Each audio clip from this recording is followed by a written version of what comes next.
Inflation explained. Why prices go up even when nothing changes.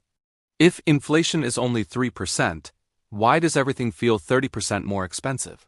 Because inflation isn't what you think it is. Most people think inflation means prices go up. But that's backwards.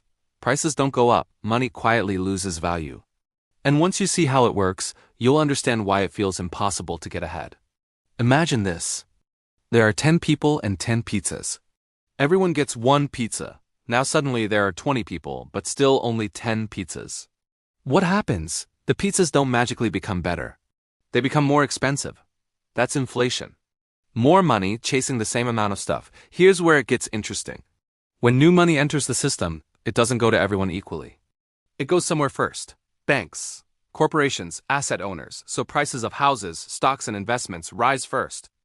Wages come last. That's why it feels like rent explodes, groceries jump overnight, and your paycheck barely moves. Inflation doesn't hit everyone at the same time. You've probably heard headlines like, "Inflation is under control." But here's the problem. Official inflation is an average.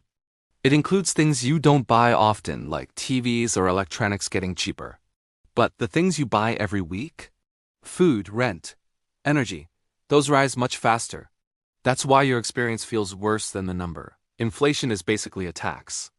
But unlike normal taxes, you never vote for it. If you save cash, its value shrinks every year. Do nothing, and you slowly fall behind. That's why people feel like the system is rigged, because in many ways, it is. Here's the uncomfortable truth. Cash is the worst place to be during inflation. The people who do best usually have assets, ownership, or skills that increase income. Inflation rewards people who can adapt and punishes people who stay still. Inflation isn't just prices going up. It's your money quietly becoming worth less. And once you understand that, you stop asking why everything is expensive. And start asking how to protect yourself.